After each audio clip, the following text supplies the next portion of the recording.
Good morning, students. Few days back, we started your last chapter of economics, globalization in the Indian economy. I have already told you what is globalization in simple terms. When one or the other countries are connecting with each other through any medium, then it is called to be globalization. Basically, the word globalization is taken from the word globe.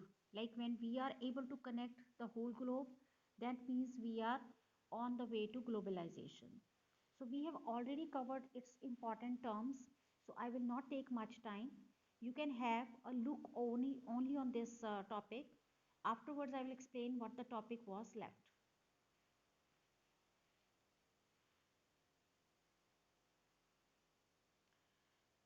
So we read about the 20th century, that how production largely organized within countries, raw material, foodstuff, and finished products crossed countries, and then trade started. And afterwards came the multinational companies that we call MNCs. How they started taking the uh, plot here, or how they started arranging the land here, and how they started their business here. So when they started their business, naturally the people got more options, and then we started multinational corporations. Multinational corporations, what they do, it set up offices and factories for production in regions where they can get cheap labor and other resources. We talked about the China and India, where the population is large, so the products are, or the labor is available at cheap rates. That's why the labor of the product will be cheaper. So it helps in greater profits the company as cost of the production is low, because they are getting very cheap labor. So it will not be so expensive when they will have their products, when they will create their products, when they will produce their products. So that's why they will have the production in a very low rate. So their goods and services are produced globally. What happened is afterwards, what is the result? Production is organized in increasingly complex ways. Production is divided in small parts across the globe to gain advantage. How it is done in small parts, that also I told. Somewhere technology is cheap, so that technology they will work on. Somewhere making of the parts of this any technology or any gadget is comparatively cheap, where the labor is cheap, so that will be done there.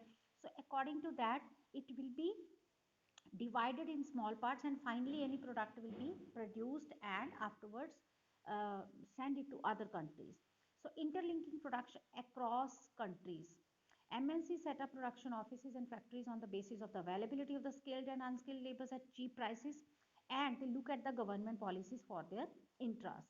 Means already they will join the companies which are working in any country. So naturally they are aware of the rules and regulations. They will help them for the rules and regulations which are made by the government. So that's why they look at the government policies. Means if the policies are flexible, then they can join their business there, they can set up their MNC there. So it will help them to spread their trade. Now, what is foreign investment? That also I have told what is foreign investment. When any other country is investing in any other country, that means that income will not be local income, that investment will not be domestic investment. So it will be invested by the other countries. Other country we say foreign. So that's why it will be called foreign investment. So for MNC is the local companies, that also we discussed how MNC set up the production with the same sum of local companies of these countries. What is the use of it? First of all, joint production is twofold. How it is? Number one, MNC can provide additional investments like buying new machines for faster production. This all I have told you when I took your live class. MNCs might bring them the latest technology. MNCs investment is to buy up local companies and then expand production. Large MNC East developed countries placed orders for production with small producers like garments, footwears, etc. Then comes the production. The products are supplied to the MNCs, which then sell these under their own brand names to the customers. We talked about the Ford Motors, how they collaborated here in India with Mahindra and Mahindra. They provided them all the facilities, technology, they gave them their investment, but ultimately they took their name. Then how it helped them? Because Mahindra and Mahindra was already popular company in India. So afterwards they they had the knowledge of the local market. So in this way they collaborated and gained benefits. So the MNCs have tremendous power to determine price, quality, delivery and labor condition for these distant productions. Then comes interacting of MNCs and local producers by setting up partnership with local companies, by using the local companies for supplies. This is again the part of that Ford Motors that we discussed. By closely competing with local companies or buying them up, MNCs are exerting a strong influence on production at these distant locations. As a result, production in these widely dispersed locations is getting interlinked. Then comes your foreign trade and integration of markets. When there is free trade agreement, then we can have foreign trade. For a long time, foreign trade has been the main channel collecting countries. So it is not that today only the people have started foreign trade.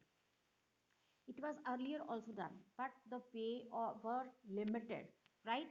So what is the impact of the foreign trade? This creates an opportunity for the producer to reach beyond the domestic market. How it like domestic market, whatever the products we have local, we can arrange those products only, we can buy those products only. But if we will have foreign trade, then the producers can reach beyond the domestic markets. Producers means the one who is producing any product, they can go to the other countries and their products can be spreaded to the other countries also.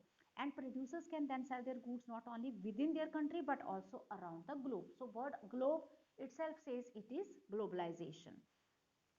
Then comes what is the use of consumer with it.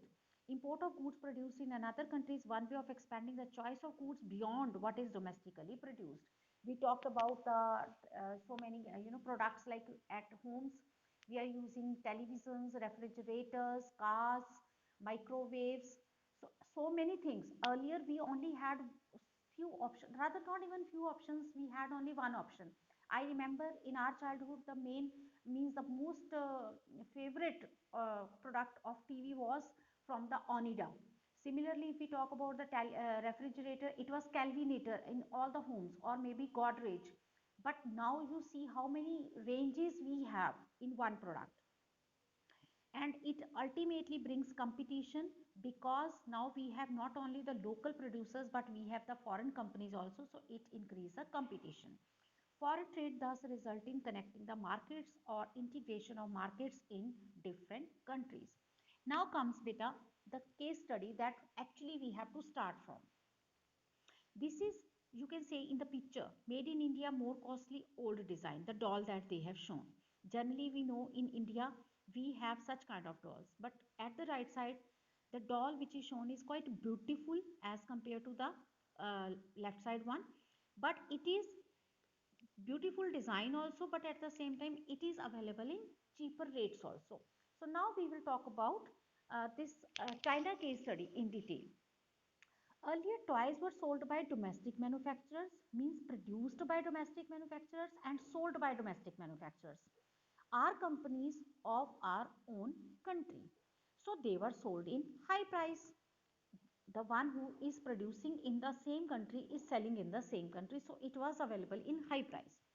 Now, China manufacturer found an opportunity in Indian market. They realized that they can produce the toys because through foreign trade it is possible.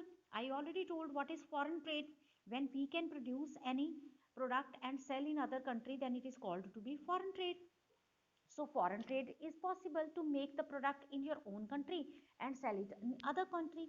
So what they did, they started exporting their toys in low range. Now what is the difference between high and low range, or what is the difference between high price and low price? Indian producers were sending on high price, but now Chinese started producing on low cost, and the toy which was sold on 50 rupees by Indian producers is now available in 20 or 30 rupees from the China producers at low price. And secondly, the product is more attractive also, beautiful also. So such things were happening through the foreign trade. Now buyers in India have the option to buy between Indian and Chinese product. Now we are only buyers. We were listening or watching the debates over no to buy China products, boycott the China products, right?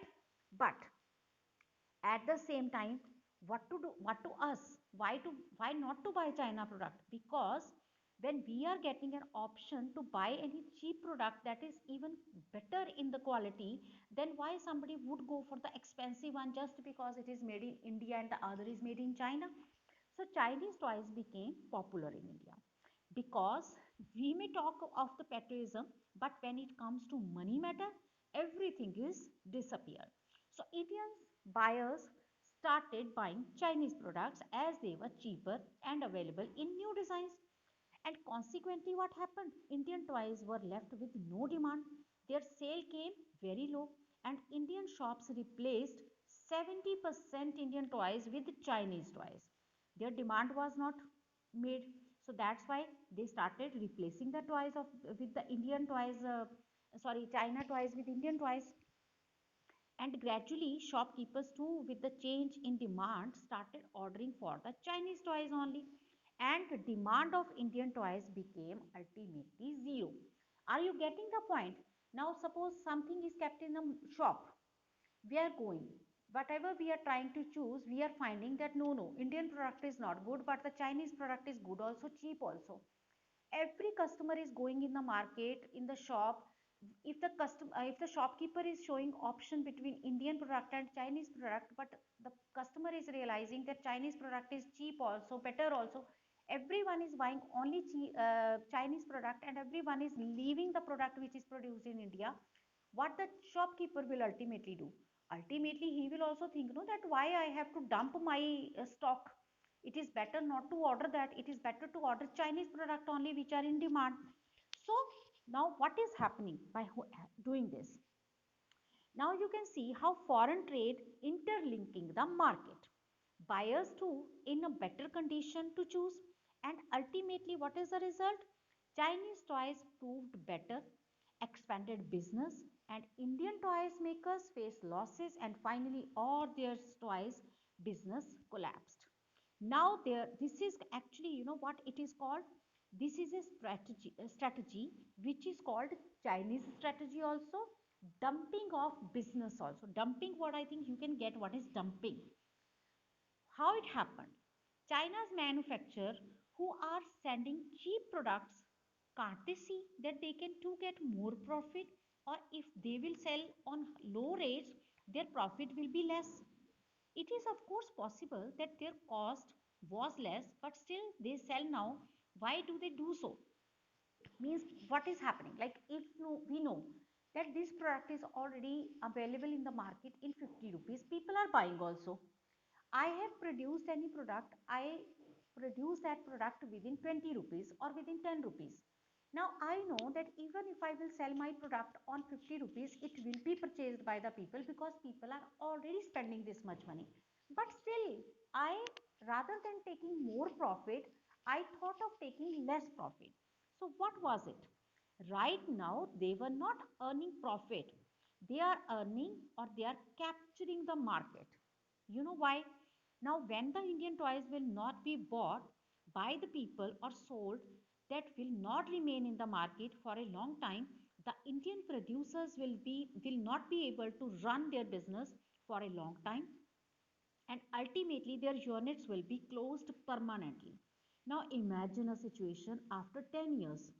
Indian manufacturers are no more making toys because their demand was completely zero, so they stopped. Why to make when no one is buying? So they have stopped making the toys. Only toys available are from China. What they will do now? Now they will increase the price. But now, even if we wish to buy Indian toy, we will not get, because they have already stopped their production or their business.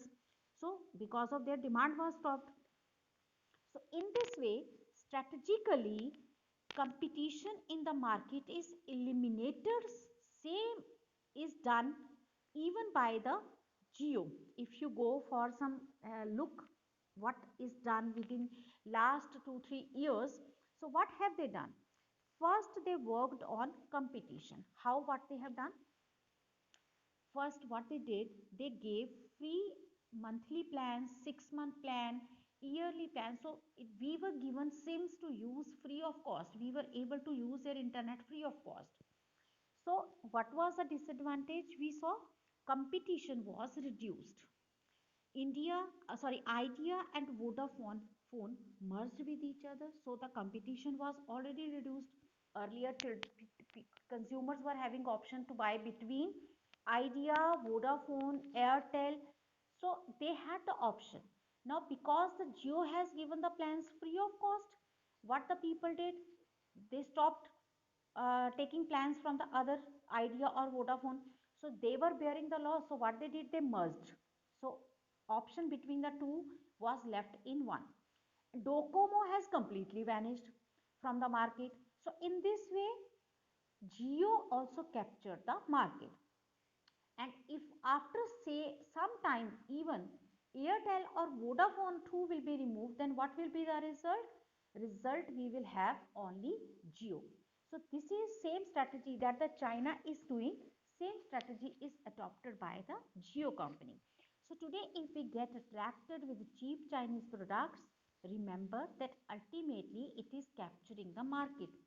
Once they will remove the Indian manufacturers, they will start playing with price. We will have no option, and that's why we are always advised not to buy the Chinese products.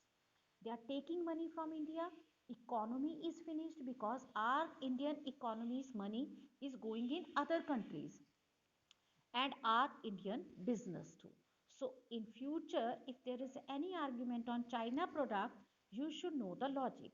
Okay, so what we have to relate from the chapter, that how foreign trade gives option to the buyers and how buyers ultimately decide who has to survive and who don't have, right?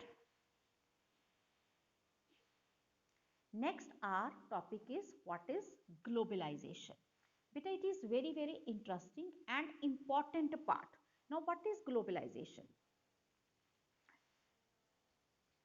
This word you might have heard in the history also, civics also, and geography also. But if this word has a totally different meaning according to the streams. Talk about the economics. According to the economics, if we say integration of economy is called globalization, means if one or more than one country economic one or more than one country's economics is connecting economy is connecting, then it is called to be globalization. I repeat, beta, if one or more than one country's economies are connecting with each other, then it is called globalization. MNCs investing in various parts of world, we know this. When MNCs are investing, because the investment is from the other country, so it is called foreign investment. And if it starts raising foreign trade between countries rapidly, as we talked about the Ford Motors also, they invested with Mahindra and Mahindra. So MNCs became an agent of globalization. And what is globalization? Globalization is the process of rapid integration or interconnection between the countries. Now, integration or interconnection between the countries. In short, what does MNCs does? MNCs invest in different parts or countries of the world, and it is called foreign investment, and foreign investment became reason of foreign trade. How? As there is any plant of MNC, as we have example of Ford Motors, it will obviously produce something. They will produce their products, so they will make cars, jeeps, trucks. Now imagine what they will do with these products.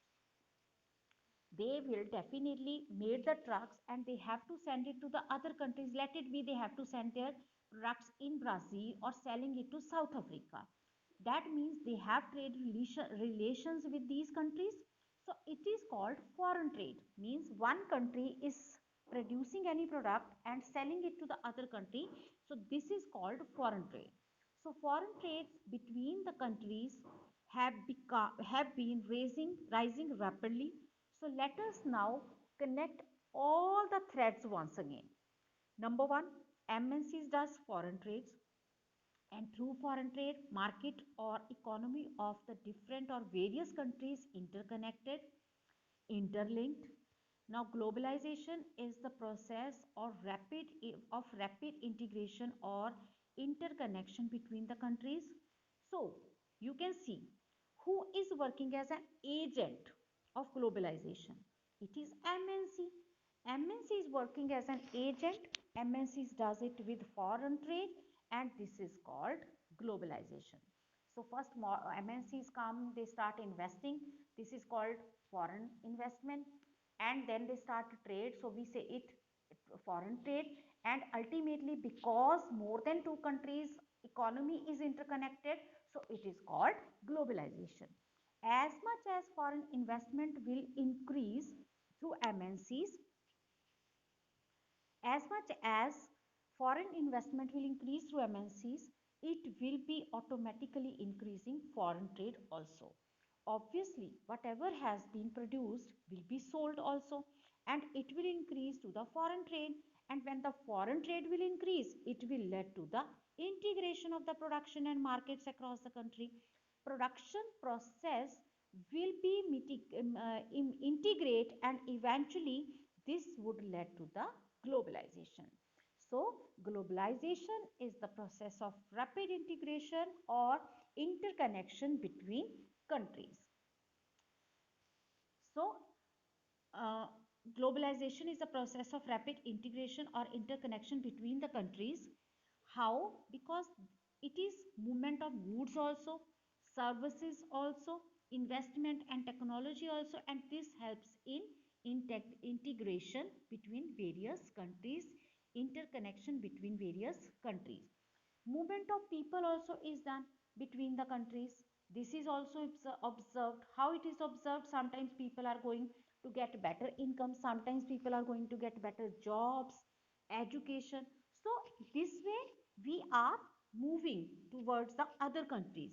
So factors that have enabled globalization also is important point that we need to talk. Before that, let us revise the whole points that I have talked about it. So globalization is the process of integration or interconnection between countries. MNCs are playing a role in the globalization process. More and more goods and services, investments and technology are moving between countries. Not only that, movement of human beings from the country to another also increase, and most region of the world is in closer contact with each other than a few decades back. Now every home we are listening that children are moving even after completing their 10th class or plus 2 class, they are moving to the other countries. So this is what? This is globalization, no? Now we will talk about the factors responsible for globalization. What does it mean? What are the reasons that globalization is becoming possible? How it is happening? Factors that have enabled globalization, no doubt, MNCs have worked as an agent, that I have already told. There can be some other triggering factors too that has helped developing interconnectivity. So MNC is speeding up the process of globalization and the connectivity between one country to the other country. But MNC is a company, and how they are connecting to the different countries, how they are operating or connecting, they need a medium to operate. So we will talk about those mediums which factors have enabled MNCs to speed up the globalization. In short, we can say that factors that have enabled globalizations are: number one, technology, and the other point is liberalization. But first we will talk about the technology in detail. Now, how technology has done it? The word technology we have heard already.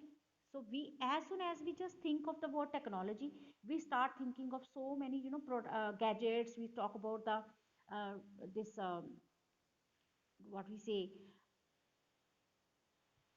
robots and all that. So technology is major factor that has stimulated globalization process. It is speeding up the process. So the word technology, as we here start thinking of robots, other gadgets, but actually it is a vast word. Basically, whatever innovation is speeding up the process is called technology. Means Whatever the process is happening, when it is giving a speed to it, it is called technology. So technology is major factor that has stimulated globalization process. So which factor has contributed maximum important role to stimulate the process of globalization? It is technology. Why we can say this?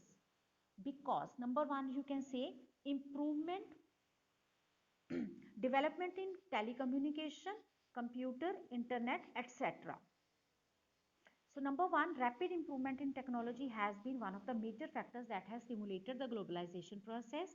In the last 50 years, the world has witnessed a major improvement in transportation technology. How beta? Let me explain. As we have talked earlier too, that the trade was practiced. They were moving from one place to the other country country earlier too. So according to that, if we think globalization had already started around 1000 years back, but as they were interconnecting their economies of different countries at that time too, but there is a huge difference between the globalization of today and of that time. How?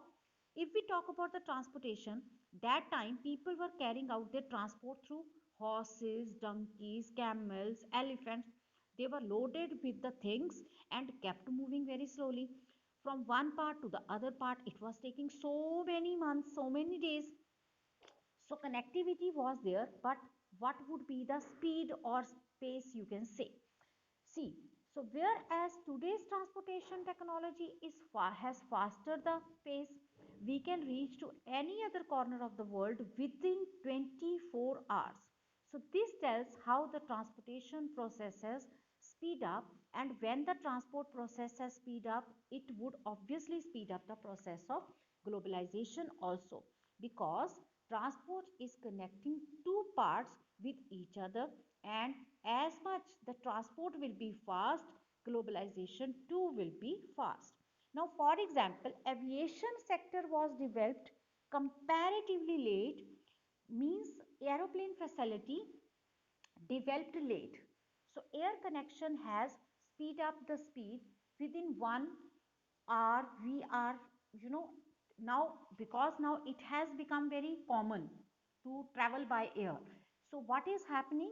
We are able to connect one country with the other country within 1 hour, within 24 hours. So within few hours, we can have meeting in one city and we can come back, and afterwards we can go in other city.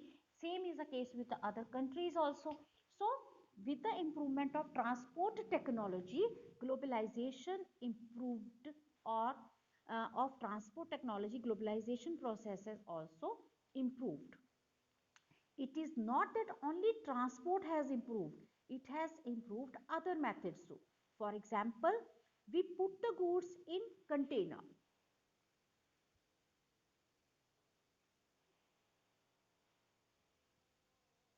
For example, we put the goods in container which are quite huge. We can put the things in bulk which can be shipped or sent through rails or other transportation. So in this way, the improvement in transport technology has helped in fast delivery across long distance, or lower cost is possible. So in short, we can calculate that technology, especially transport technology, has increased globalization. So this is the benefit of the transport technology. Let me recall. Rapid improvement in technology has been one of the major factors that has stimulated the globalization process. In the last 50 years, the world has witnessed a major improvement in transportation technology. This has made much faster delivery of goods across long distance at a lower cost. Now comes the second point of this factor. What is that? Development in information and communication technology. Now what is information and communication technology? It is IT. So how this has given a big boost to the process of globalization? How it has given? What is IT sector? First of all, it to improve the connectivity. 100 years back we go, if a trader is coming from Arab after his business is done and he has gone back, but after reaching back he has to talk about any policy, like earlier what they were doing, it was taking like months to reach one country, and afterwards the person will come, they will set up the policies, and after doing everything they will go back to their country. Once they have gone back to their country, if afterwards they have to make some amendments, if they want to rethink of any policy, what would be the solution? They had nothing. So what was a point? They had no source at that time. So now what is possible? At that time, whatever they have done, after reaching back, nothing was done. They were not able to discuss any policy. There was no internet, there were no applications, there was no WhatsApp, nothing, Insta, nothing. So communication was restricted. So globalization process at that time was restricted only with the physical presence communication. How? Because only if they will meet physically, only then the communication will be possible. But today's situation is entirely different. How? I think this I need not to tell. You all know how fast we are connecting with each other through the WhatsApp, email, Instagram, Facebook. So many options we have now. So globalization process is fast. Connectivity is also equal to globalization. Connectivity is equal to globalization. So there are different methods, devices like telecommunication, computers and internet. All these have together given a scope of globalization. Speed up. It is connecting world to remote areas with satellite communication devices. So this is all called globalization because it is connecting the whole world, even the remote areas. So ultimately when we are connecting with the world, this is called globalization. So using IT in globalization, we will see the example from the book on page number 63. It has played a major role in speeding up production of services across countries. What is the example on your page number 64? Let us have a look on that. Here they have given an example using IT in globalization. A new magazine published for London readers is to be designed and printed in Delhi. Now, magazine is of London, but it is printed in Delhi. What is the reason? Because Delhi production or the printing of this magazine was cheap. The text of the magazine is sent through internet. How it is made possible? Because whatever they want to get it printed, that whole subject matter is sent through the internet to the Delhi office. The designers in the Delhi office get orders or how to design this magazine from the office in London using telecommunication facility. So the designing is done on a computer. After printing, the magazines are sent by air to London. You can see, everything is interconnecting, that how things are becoming. Even the payment of the money for designing and printing from a bank in London to a bank in Delhi is done instantly through the internet e-banking. So you can see now how all this is done. Mailing for means how it is done. First of all, it is done through the mail. Why it is done there? It is because cheap. So no one is moving physically, but things are done. So in this way, we can see that how IT has played an important role for the globalization. Now we will talk about the second factor that has enabled globalizations. Factor that has enabled globalization, we will talk. This is liberalization and foreign trade and investment. What do you mean by liberalization? Removing barriers or restrictions set by the government is known as liberalization. Now recall the example of Chinese toys once again. We have read that Chinese toys were imported to India and it replaced toys of India. Now the point here is how the Chinese toys came to India. Means after all they were from China, how they reached India? Because our government allowed them to come or reach to India. Now it doesn't mean that government has stand at the borders with all the guns and pistols and they have allowed or they have stopped them to come in the country. So how government allowed? Government liberalized her trade policies. Liberal word you understand, no? Liberty. So now it is clear that because government allowed them, the Chinese toys or manufacturers, to come and sell the toys in India. So if we look upon the trade policies, our government trade policies were liberalized. So a very important role is played by the liberalization. Now what is the role of the trade barriers? Tax on imports. When any tax is imposed on import, it is called trade barrier. With trade barriers, government can regulate price. How it can be done? As we read, Indian toys were of rupees 50. Chinese toys were of rupees 30. When Chinese toys enter in India, if the government is imposing trade barriers, we have custom duty, excise duty. In that condition, government can impose tax on the product. Now let it be that government, already the product was of 30 rupees. So now Chinese toys cost, means 30 rupees China was charging. Now we have also put the tax on this, so it is 30 rupees tax. Now what will be the cost of the product? It will be 60 rupees. So if the buyers have to buy this product in India, they have to buy it in 60 rupees. So this is called tax on import. Now question is, why government impose tax? Government use trade barriers to increase or decrease or regulate foreign trade. If China's toys will keep increasing, so it will affect our economy as our money will go out. This we all know that it is happening in our country. And to protect the producers within country from foreign competition, again example from China case study we can take.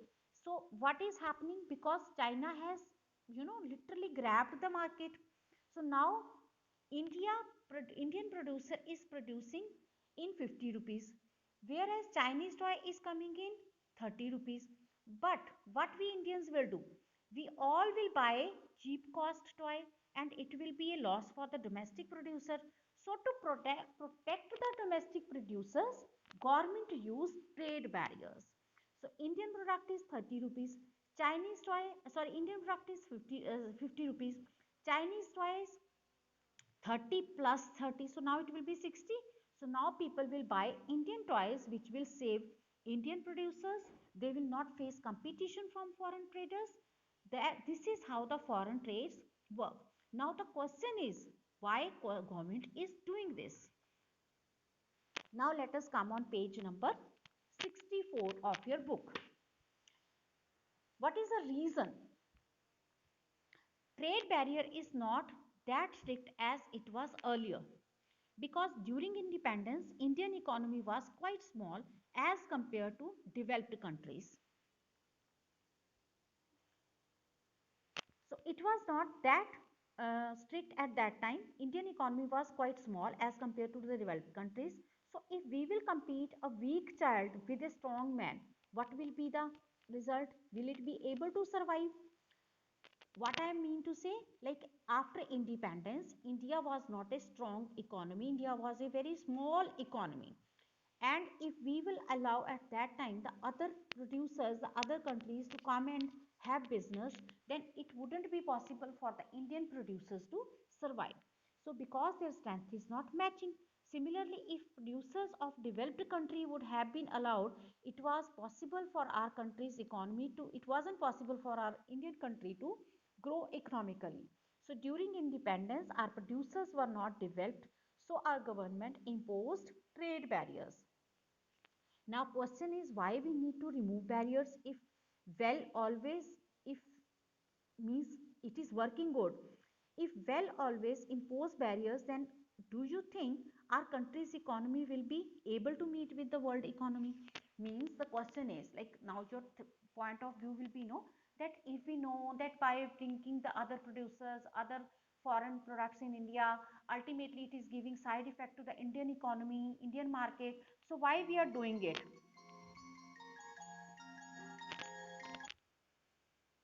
So why we are doing it? Why we are doing it, beta? Why we need to remove the trade barriers?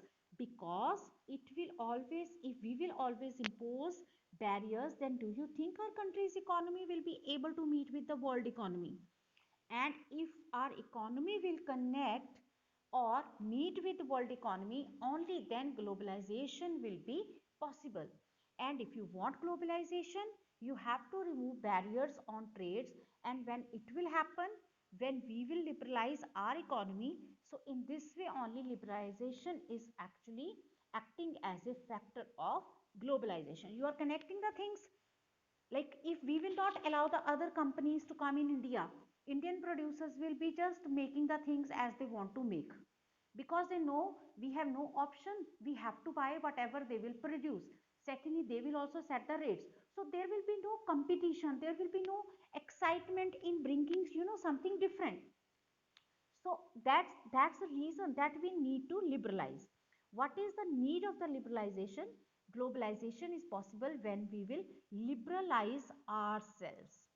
Before 1991, our economy was a closed economy. Foreign trade was not encouraged or promoted.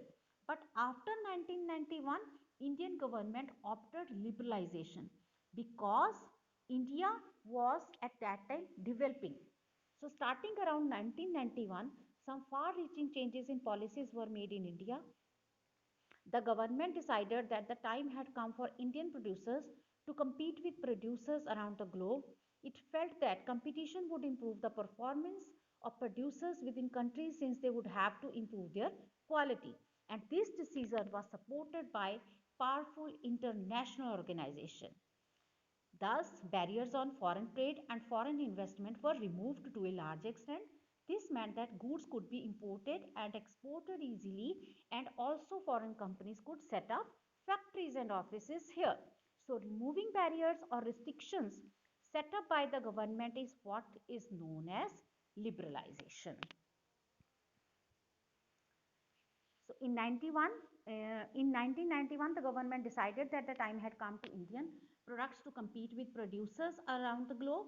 It felt that competition would improve the performance of producers within the country, since they would have to improve their quality. Barriers to foreign trade and foreign investment were removed to a large extent. Removing of these restriction barriers set up by the government was termed as liberalization. Now this is your next topic, World Trade Organization. We have seen that the liberalization of foreign trade and investment in India was supported by some very powerful international organizations. World Trade Organization is one such organization whose aim is to liberalize international trade. So what is WTO? WTO, or the World Trade Organization, is an organization which deals with the rules of trade among the nations. And WTO is one such organization whose aim is to liberalize international trade. Now, what happens through the WTO? Through WTO is supposed to allow a free trade to all. In practice, it is seen that the developed countries have unfairly retained trade barriers. Unfairly retained trade barriers. On the other hand, WTO rules have forced the developing countries to remove the trade barriers. So this was not justice, right? Let us discuss about the case study which is given in your book only, about the debate on trade practices. So you have seen in chapter 2 that the agriculture sector provides the bulk of employment and a significant portion of the GDP in India. This we discussed when we did about that primary sector, secondary sector, right? Compare this to a developed country such as the US, with the share of agriculture in GDP at 1%, and its a share in total employment a tiny 0.5%. And yet this very small percentage of people who are engaged in agriculture in the US receive massive sums of money from the US government for production and for exports to other countries. And what happened? Due to this massive money, means too much money they receive, US farmers can sell the farm products at the abnormally low price. The surplus from farm products are sold in other country markets at low prices, adversely affecting farmers in these countries. Developing countries are therefore asking the developed countries government, we have reduced trade barriers as per WTO rules, but you have ignored the rules of WTO and have continued to pay your farmers vast sums of money. You have asked your government to stop supporting our farmers, but you are doing so yourselves. Is this free and fair trade? So this is what is happening in the World Trade Organization. So through WTO is supposed to allow free trade to all. In practice, it is seen that the developed countries have unfairly retained trade barriers. This is like that, no? That those who have power, they can do anything. On the other hand, WTO rules have forced the developing countries like India is also developing countries to remove the trade barriers. So in this video, we will cover till this. Next part I will explain in next video. If there is any doubt, students, you can ask me.